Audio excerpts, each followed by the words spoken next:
મિત્રો, આપણા બધાના જીવનમાં સમસ્યા છે અને કોના જીવનમાં સમસ્યા નથી હોતી। કંઈક ને કંઈક તો નાની મોટી સમસ્યા તો બધાના જીવનમાં આવતી હોય છે। તો આ સમસ્યાનો સામનો કરવાનું શીખીએ।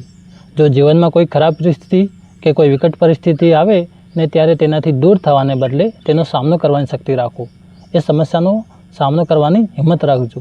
જો આપણે તેને હિંમતથી કે અડગ મન સાથે તેનો સામનો કરીશું ને તો બીજી વાર જ્યારે ભવિષ્યમાં કોઈ એવી ખરાબ પરિસ્થિતિ આવે ત્યારે એ સમસ્યાનો સામનો આપણે એકદમ અડગતા સાથે ઊભા રહીને સામનો કરી શકશું અને આપણે તણાવ પણ દૂર થશે।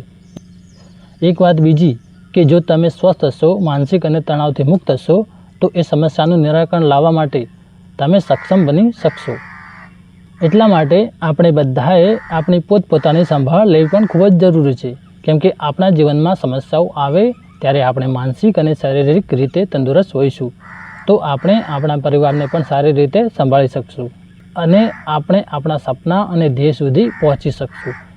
આપણે આપણા રોજિંદા કામને સારી રીતે પાર પાડી શકશું। મિત્રો, જીવનમાં સમસ્યા તો આવતી જ રહેવાની છે, પરંતુ આ સમસ્યાનું નિરાકરણ પણ લાવવાનું છે, તેનાથી દૂર નથી ભાગવાનું।